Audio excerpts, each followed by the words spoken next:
Pues bien, el Sermón del Monte es la gran enseñanza del Señor Jesús. En estos días escuchaba a un señor que se dedica a compartir el Evangelio en las universidades y él decía que el Sermón del Monte ah, fue escrito por un genio ético, dijo este señor.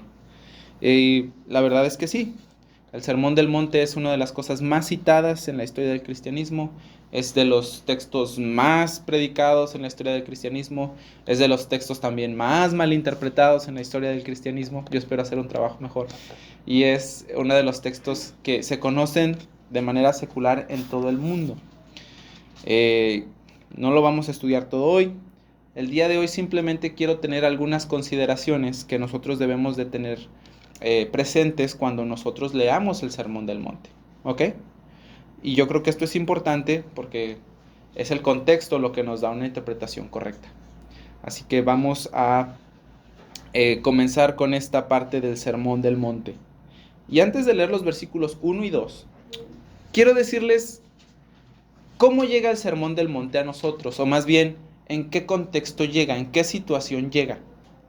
Jesús es un judío piadoso. Desde los 6 años a los judíos se les enseña a memorizar las escrituras y se les enseña las escrituras diligentemente. Jesús creció escuchando las historias del Antiguo Testamento. Y el Sermón del Monte, pienso yo, que nosotros podríamos verlo venir desde Génesis. Me explico a mí mismo. En Génesis nosotros vemos cómo un Dios todo sabio y todo bueno crea un mundo hermoso y lleno de orden, ¿cierto? En los primeros capítulos de Génesis. Y también vemos cómo crea a los seres humanos para que gobiernen ese mundo. Dios les da la tarea de sojuzgar el mundo. Él los bendice y les da el mundo para que lo gobiernen. Cuando ellos reinaron, cuando los hombres reinaron, bajo la guianza y la autoridad de Dios hubo justicia y paz en el mundo. Todo estaba bien.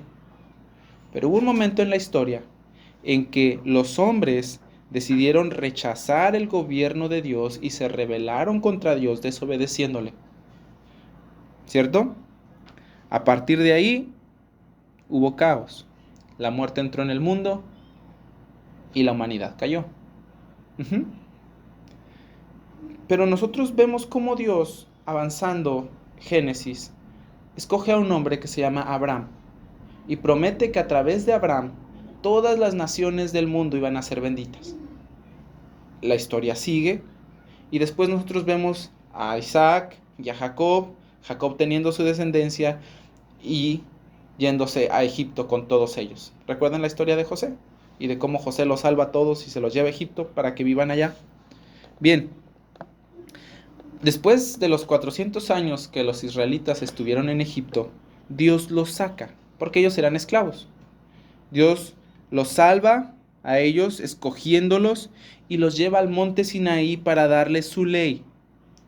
Así ellos, siguiendo la ley de Dios, serían un pueblo santo, apartado de todas las demás naciones, para vivir como Dios lo dispuso desde el principio, bajo su guianza y bajo su autoridad. Pero, pues eso no sucedió nuevamente. Quisiera leerte un versículo que está en Levítico 18. Voy a leer los versículos del 1 al 5. Y como les decía, la intención de Dios siempre ha sido tener un pueblo especial, un pueblo que se diferencie de los otros y un pueblo que no se comporte como las demás naciones. Mira lo que dice Levítico 18:1. Habló Jehová a Moisés diciendo: habla a los hijos de Israel y diles: yo soy Jehová vuestro Dios. No haréis como hacen en la tierra de Egipto en la cual morasteis, ni haréis como hacen en la tierra de Canaán a la cual yo los conduzco, ni andaréis en sus estatutos. Mis ordenanzas pondréis por obra, y mis estatutos guardaréis, andando en ellos. Yo soy Jehová vuestro Dios. Por tanto, guardaréis mis estatutos y mis ordenanzas, las cuales, haciendo el hombre, vivirá en ellos. Yo, Jehová. Dios, como su libertador y como su rey, les ordena que su gente no sea como los demás. Ellos tienen que ser diferentes. Ellos no tienen que vivir según la cultura donde ellos están. Ellos tienen que vivir según la ley y las ordenanzas de Dios, guardando sus estatutos, poniéndolos por obra. Esa fue la instrucción del Señor. Pero Israel se olvidó de la ley del Señor. Israel se olvidó de la ley del Señor y la abandonó muchas veces. Muchas veces. Llegó el tiempo de la conquista y pasamos por los jueces. Y un día ellos decidieron que querían un rey. Que querían un rey. ¿Y sabes cómo lo pidieron? Lo pidieron de la siguiente forma. Escucha lo que dice el primer libro de Samuel, en el capítulo 8, versículo 20. Primero de Samuel 8:20. Dice: seremos también como todas las naciones, y nuestro rey nos gobernará. Ellos querían ser como todas las demás naciones. Ellos querían tener un rey visible. Aunque ellos ya tenían un rey, el Señor Dios era su rey. Y ellos nuevamente rechazaron el gobierno de Dios para establecer uno propio. Me gusta mucho cómo el escritor del Salmo 106 hace un resumen de la historia de Israel, desde que Dios lo saca de Egipto hasta el día de él. Y sabes, yo pudiera subrayar como la melodía de ese salmo, o como la idea principal de ese salmo, lo que dice el Salmo 106:35. Dice: se mezclaron con las naciones y aprendieron sus obras.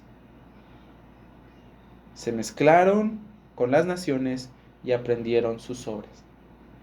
Un texto que también me llama mucho la atención del Salmo 106 dice: cambiaron su gloria. Los israelitas cambiaron la gloria de Dios por imágenes. Y se hicieron como las demás naciones. Dios escogió al primer rey de Israel, que fue Saúl. Y nosotros podríamos pensar que todo fue maravilloso a partir de ahí. La verdad es que no. Israel pecó Israel y Saúl pecaron, fueron desobedientes. Y Dios desechó a Saúl y estableció a David. Tú podrías pensar que David es el mejor rey del mundo. La verdad es que no, hizo muchas cosas malas. Y todos los reyes de Israel fueron iguales.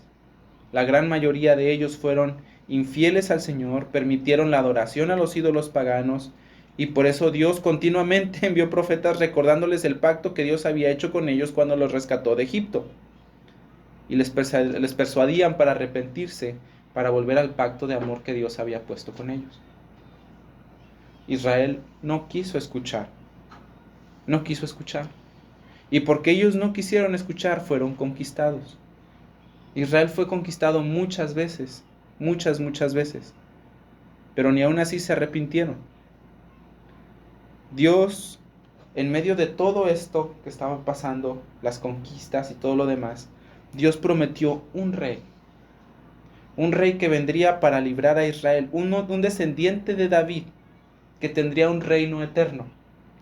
Y a este rey le sería dado dominio y gloria para siempre. Un reino para que todas las naciones y lenguas le sirvieran. Un reino también donde su dominio sería eterno y nunca pasaría y nunca sería destruido, según lo que dijo el profeta Daniel en el capítulo 7. Ahora, Daniel, quiero decirles que escribió cuando los israelitas fueron conquistados por Babilonia y fueron llevados al exilio. En medio de todo esto, de todo este desastre que hay, y los judíos ni siquiera están en su tierra, ellos son conquistados, Dios les recuerda que habría uno que restablecería el reino de Dios para siempre. Pero, ¿saben qué? Ninguno de los reyes cumplió esto, como bien les dije hace ratito. Y las conquistas, las constantes conquistas, hicieron que este deseo por este rey creciera. Un deseo cada vez más fuerte, decir: Señor, ya, por favor, ya que venga este rey, que traiga tu reino para nosotros y que nosotros podamos ver tu mano guiándonos otra vez. Libéranos de nuestros enemigos y, por favor, llévanos de vuelta a nuestra tierra y establece tu reino aquí. Bien, en Mateo, cuando nosotros vemos el Nuevo Testamento, nosotros vemos a Israel conquistado por los romanos. Había mucha gente pobre, muchos enfermos. Y, y para darles una idea, yo creo que en México conocemos bien y sabemos lo que significa ser conquistado y oprimido por otros.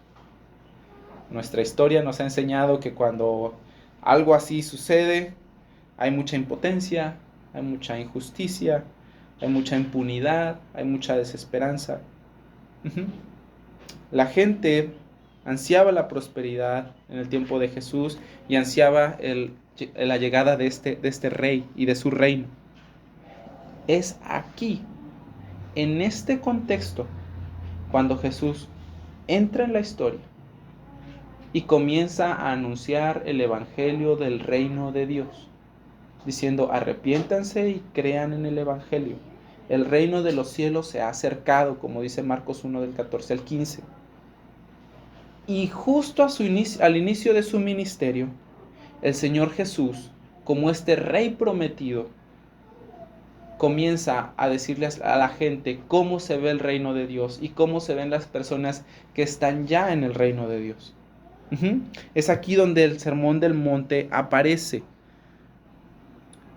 De hecho, mira, Mateo 4:23, poquito antes de nuestro texto de hoy, que es Mateo 5:1-2. Mateo 4:23 dice: Jesús recorría toda Galilea enseñando en las sinagogas, anunciando las buenas nuevas del reino. Aquí, en este momento, es donde el Señor Jesús aparece y comienza el Sermón del Monte. Ahora sí, leamos nuestro texto que está en Mateo 5. Mateo 5 dice lo siguiente, Mateo 5, 1 y 2. Y otra vez no vamos a ir muy adentro en el Sermón del Monte, simplemente vamos a tener algunas consideraciones que son importantes al leer este texto. Mateo 5, 1 y 2 dice: viendo la multitud, subió al monte y sentándose, vinieron a él sus discípulos y abriendo su boca les enseñaba diciendo. Y ahí empieza el sermón, en el versículo 3. Bienaventurados los pobres en espíritu, porque ellos es el reino de los cielos. Y sigue hasta el versículo 12 con lo que nosotros conocemos como las bienaventuranzas. Y después sigue el sermón, terminando en el capítulo 7. Aunque este sermón tiene 3 capítulos y lo lees más o menos como en 20 minutos, todo completito, es un sermón extremadamente profundo, sumamente bien diseñado, es muy diverso y es una cosa brutal para poder digerir todo. Como esas hamburguesotas grandototas que hacen, como si te la quisieras comer de una mordida. No podemos. Una pregunta, bueno, lo que una vez yo supe, las letras rojas son como Dios. Sí, en algunas Biblias las palabras que están en rojo son lo que Jesús dijo. Así que eso nos ayuda a identificar un poquito. Ahora, en el versículo 1 dice que la multitud estaba ahí. El Señor Jesús vio la multitud y subió al monte. Sentándose vinieron a él sus discípulos. Y nosotros vemos ahí a las personas que escuchaban el mensaje. Tenemos por lo menos 2 grupos de gente. Tenemos a la multitud y tenemos a sus discípulos. Ellos están escuchando ahí. Yo quisiera dividir a la multitud en 2 partes. Quizás había personas que ni siquiera tenían temor a Dios. No lo sé. Y puede haber religiosos también ahí.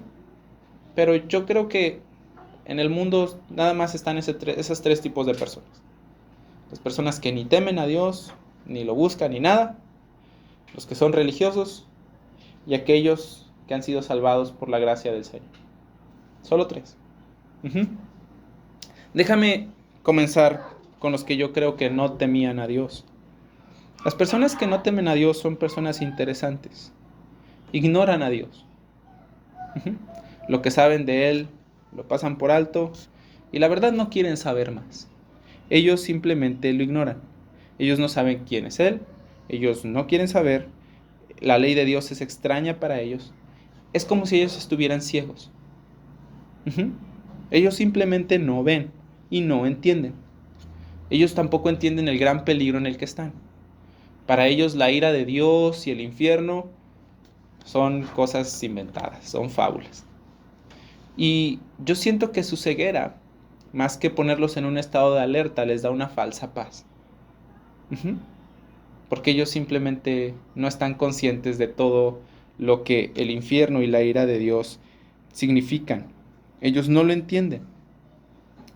Esta oscuridad que tienen ellos en su mente a veces viene con forma de sabiduría.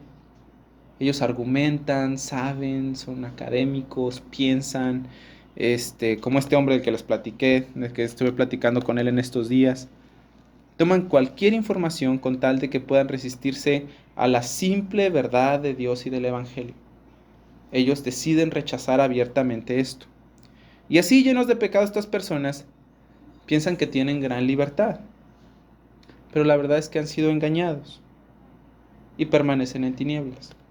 Ellos siguen siendo esclavos de su propio pecado. Ellos siguen siendo esclavos de su propio corazón. Se contentan con eso. Ellos no nada más son impuros por fuera, también por dentro. Y están contentos así. Están satisfechos así. No quieren cambiar, no les importa cambiar. No les importa Dios, no les importa su perdón tampoco. Pero el Sermón del Monte es algo muy interesante. Conforme nosotros vayamos viendo esto, vamos a ver que Dios muestra por medio de las palabras de su Hijo Jesús, se muestra a sí mismo de una manera muy, muy inteligente. Y no nada más eso, sino que los estándares de Dios y el carácter de Dios se muestran tan claramente que cualquier hombre puede ser sacudido de modo que despierte su condición de peligro y pida perdón. Cualquier hombre. Eso es algo bueno del Sermón del Monte. Así que las personas que probablemente escucharon al Señor Jesús, tal vez muchos de ellos creyeron en Él, tal vez no, pero ellos escucharon con verdad lo que Dios tenía que decir de sí mismo. El segundo grupito de personas que pienso yo que recibieron el Sermón del Monte son los religiosos. Nosotros conocemos ese tipo de personas. Son personas que piensan que tienen que cumplir ciertas cosas para agradar a Dios, que se comportan de cierta manera, que tienen que cumplir ciertas obligaciones. Estas personas piensan que cumplir un mandamiento es suficiente. ¿Tienes que ir al templo? Ya fui al templo. No tienes que decir malas palabras. Ya no dije malas palabras. Tienes que portarte bien, entre comillas, sea lo que sea que eso signifique. Me voy a portar bien, ¿no? Bien, las personas piensan así, pero algo que sucede en el Sermón del Monte es que Jesús pone su justo lugar todas las cosas. Las pone en su justo lugar. Mira, por ejemplo, si tú fueras una de estas personas religiosas, mira lo que dice Mateo 5:21, por ejemplo. Mateo 5:21 dice: ¿oíste que fue dicho por los antiguos, no matarás? Ese es el mandamiento, ¿cierto? Ese es el mandamiento de Moisés. No matarás. Entonces tú vas a decir, pues yo no he matado a nadie, ¿no? Entonces yo estoy bien. Pero Jesús dice, y cualquiera que matare será culpable de juicio. Pero yo les digo que cualquiera que se enoje contra su hermano será culpable de juicio. Para una persona religiosa escuchar eso pues te deja en la calle, ¿sabes?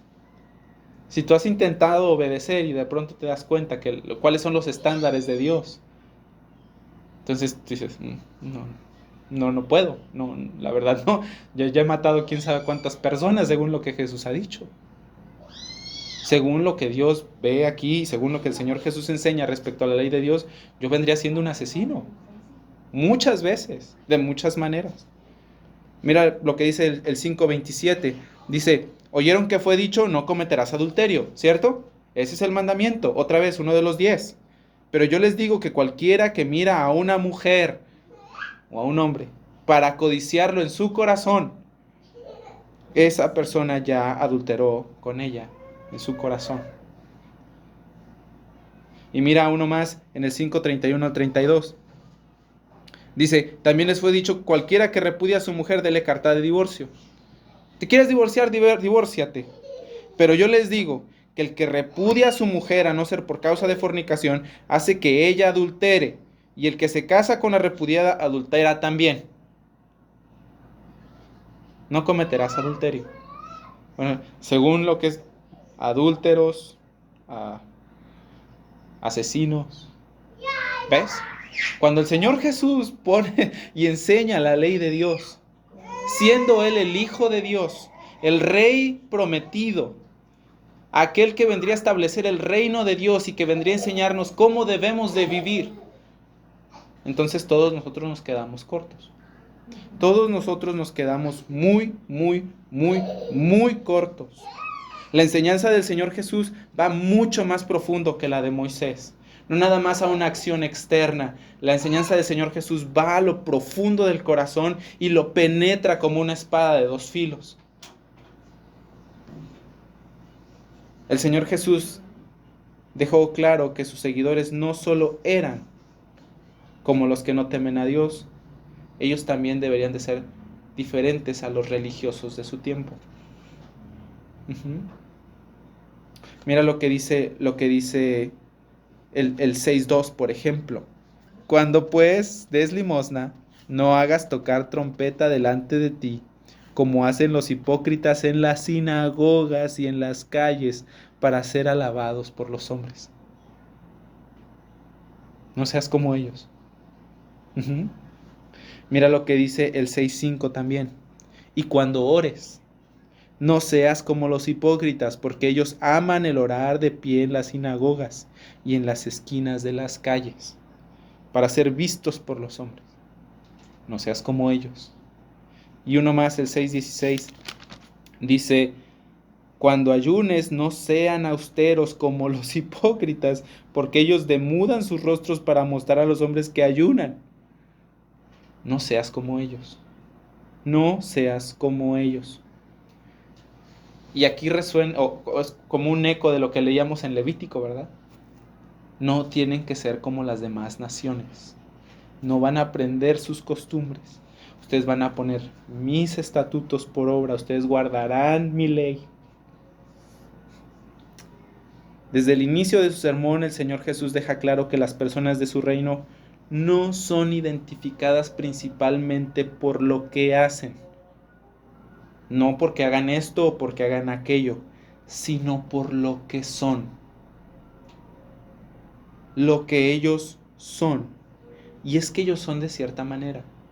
Ellos, según lo que leemos en las bienaventuranzas, son pobres en espíritu. Son mansos.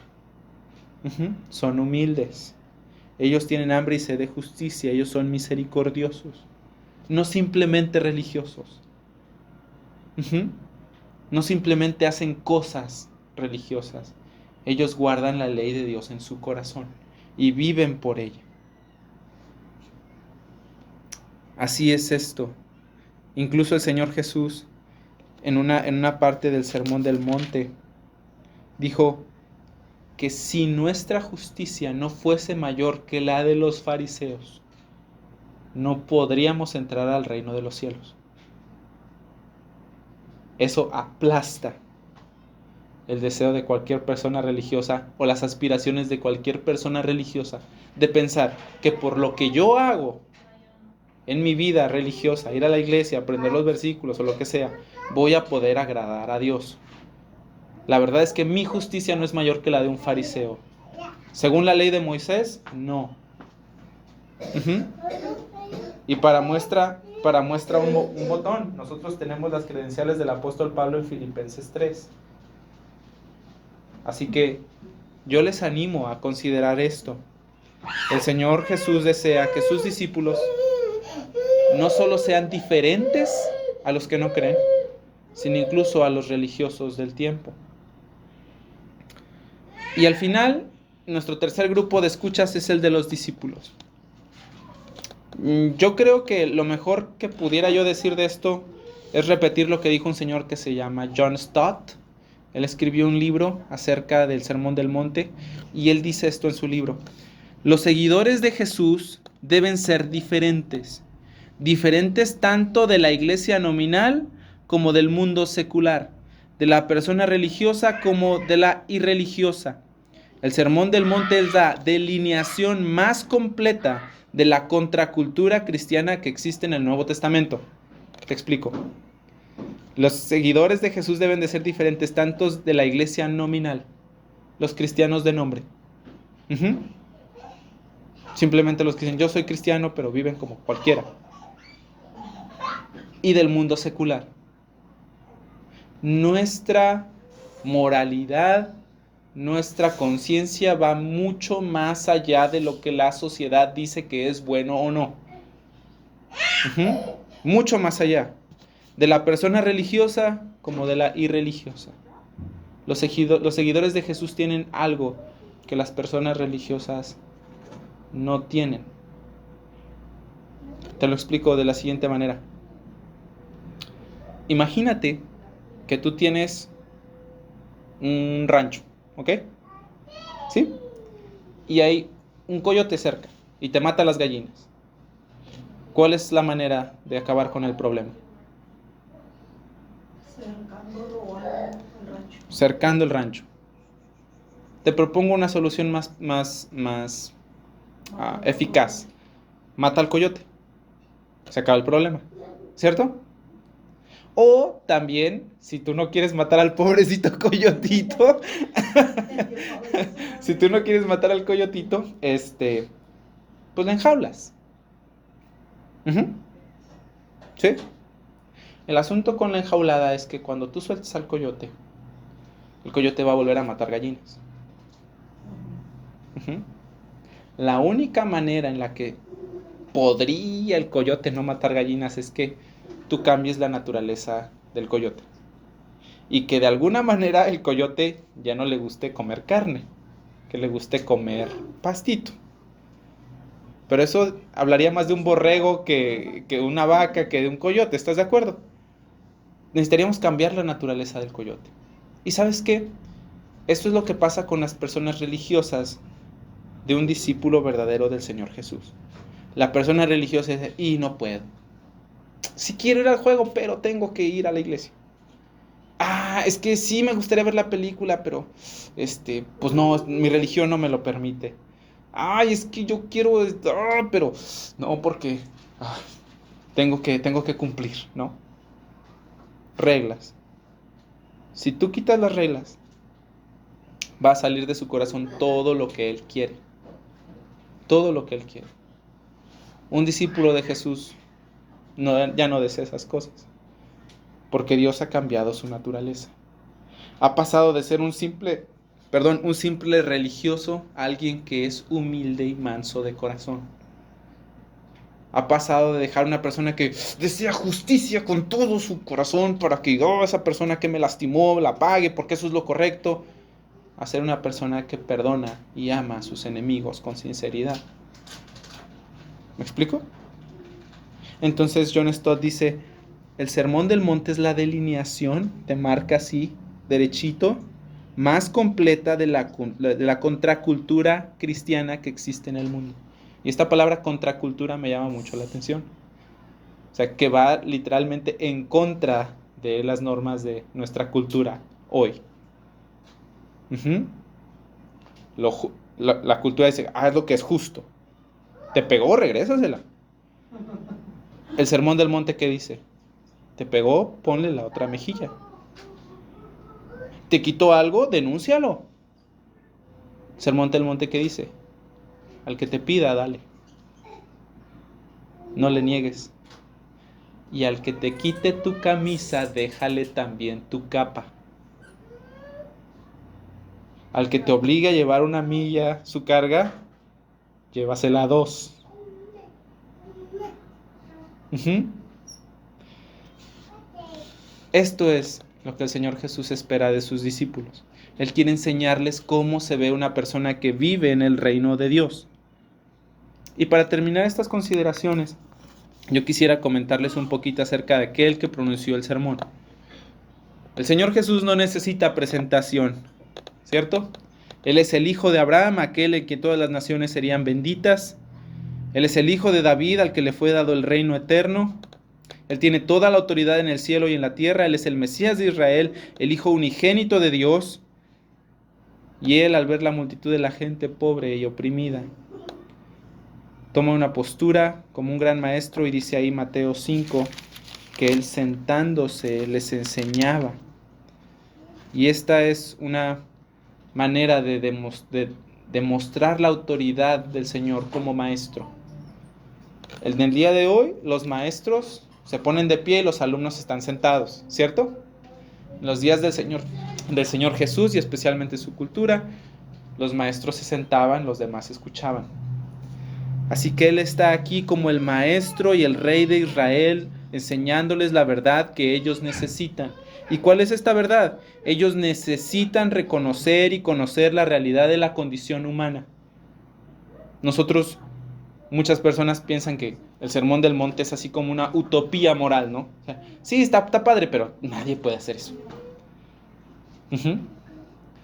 O sea, está padre como concepto, pero en la práctica pues, no se puede. Y es que la verdad es que tal vez sí, tal vez no podríamos, no he pensado bien esto que estoy diciendo, pero tal vez no podríamos hacerlo. Y es que esa es nuestra condición.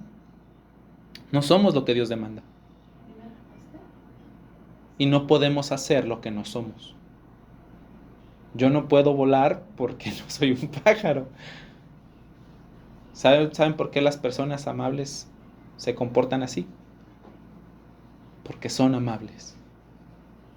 Y nosotros debemos de ser antes de hacer. ¿Sí me explico? Debemos ser antes de hacer. Y nosotros no somos lo que Dios espera. Otra cosa que necesitan saber es que ahora el Hijo de Dios está ahí, sentado con los pecadores, la gente común y corriente. Él no se fue a hablar con los gobernantes de Roma. Fíjate dónde está empezando Dios su reino. Dios está empezando su reino con la gente oprimida, los pobres y los don nadie, con los que nadie quiere. Este es un reino que se conforma por personas que son transformadas por Dios cuando escuchan y responden al Evangelio. Estas son las personas que conforman el reino de Dios, aquellos que han sido transformados por su poder. Estas personas, las del reino del Señor Jesús, han dejado las obras de las tinieblas para ser, como dice el Sermón del Monte, la luz del mundo. Estas personas han dejado su autojusticia para ahora amar a sus enemigos y procurar la paz, confiando en el Señor y, como dice también el sermón, amando a su prójimo como a ellos mismos. Son personas completamente distintas. Personas que se comportan bajo la guianza y la autoridad de Dios. Quiero terminar con una historia que contó el Señor Jesús que está en Mateo 22. La historia es la siguiente. Había un rey, y dice el Señor Jesús, fíjate cómo dice el Señor Jesús, Mateo 22:2, el reino de los cielos es semejante a un rey que hizo una fiesta de bodas. Y en esta fiesta de bodas, el rey invitó a todos sus siervos, con la siguiente invitación: vengan convidados, he preparado mi comida, mis toros, mis animales engordados han sido muertos y todo está dispuesto. Vengan a las bodas de mi hijo. No hay cover, todos gratis. Vénganse, yo los convido. De la bondad y de la gracia de mi corazón, yo los invito a ustedes. Tal vez podría decirlo yo así, parafraseando esto. Pero ellos no quisieron hacer caso. Se fueron, uno a su labranza, otro a sus negocios. Y algunos de ellos, tomando a los siervos que el rey había mandado para invitarles, los afrentaron y los mataron. Entonces el rey se enojó mucho y mandó a sus ejércitos para acabar con todos los asesinos. Y entonces dijo a sus siervos: ¿saben qué? Las bodas están listas. Vayan y hablen con todos. Vayan a las salidas de los caminos, a las personas que encuentren, tráiganselas. Saliendo los siervos fueron y juntaron a todos los que encontraron, buenos y malos, buenos y malos. Y las bodas ya fueron llenas de convidados. Las bodas se llenaron de donadies, de pobres, de agricultores, de gente que tal vez no era la más religiosa del mundo, tal vez no era la más devota del rey, pero ellos decidieron someterse al rey, ir con él y disfrutar de su bondad. Y entonces, fíjense, entró el rey a la boda, muy bueno él, entró para ver a los convidados y vio ahí a un hombre que no tenía vestido de boda. Y tú vas a decir, bueno, ¿y eso qué? Bueno, esta semana leí un comentario que decía lo siguiente, que era una tradición de ese entonces que la persona que hiciera la boda te diera una túnica especial. A ti como ser su invitado, te daban una túnica blanca y tú entrabas a la boda. ¿Ya? Este hombre no tenía su túnica. Tal vez él pensó que su ropa era lo suficientemente buena. No lo sé. Pero cuando el rey lo vio, dijo, amigo, ¿y tu ropa? Dijo, no, este no es de los que yo invité. Sáquenlo, llévenselo. Y la Biblia dice que el Señor Jesús añadió diciendo, ahí será el llanto y el crujir de dientes. Ahora, ¿por qué te estoy contando esto? Porque el reino de los cielos es semejante a esto. Dios invitó a su gente y ellos no quisieron escuchar y se rebelaron contra su gobierno. Pero después Dios invitó a otra gente, a ustedes que están aquí sentadas. Dios las invitó a ustedes. La Biblia dice que llegará el tiempo cuando se celebren las bodas del Cordero de Dios, donde la iglesia será llamada a ir con Cristo y estar para siempre con Él. Y Dios te ha invitado a eso. La Biblia también dice que en esta historia que sus invitados lo rechazaron. Y esa pareciera ser, en muy pocas palabras, una descripción muy completa de la historia de Israel y de cómo Israel mató a sus profetas. Pero el rey trajo a otros, que no eran ni realeza, ni ricos, ni poderosos. Incluso ellos eran malos. Y ahí están todos, siendo convidados en la presencia del rey. Uno no tenía el vestido.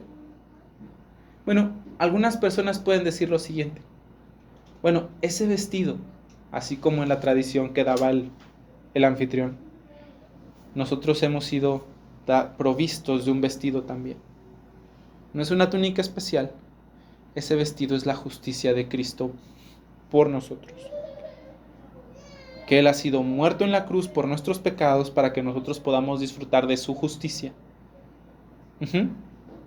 Pero otras personas también han dicho que esas personas, ese vestido que tienen, es la obediencia que marca y caracteriza a cualquier discípulo verdadero del Señor Jesús. ¿Cuál está bien? Yo podría decir que las dos. No es que sean excluyentes, yo siento que más bien son complementarias. Así que para nosotros ha sido esta invitación de parte del Rey de ir a su boda. Y ahora, Dios, que desde el principio intentó que su voluntad fuera hecha en el cielo y en la tierra, Dios que desde el principio lo dispuso así, ahora irrumpe en la historia del mundo y viene a hablar acerca de su reino a todos.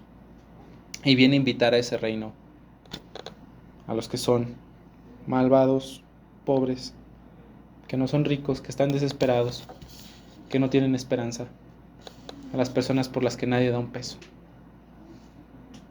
Esas son las personas con las que el Señor Jesús está sentado. Y fíjate cómo empieza su sermón. Bienaventurados los pobres. Bienaventurados los pobres en espíritu, porque de ellos es. No será, no probablemente es, de ellos es el reino de los cielos.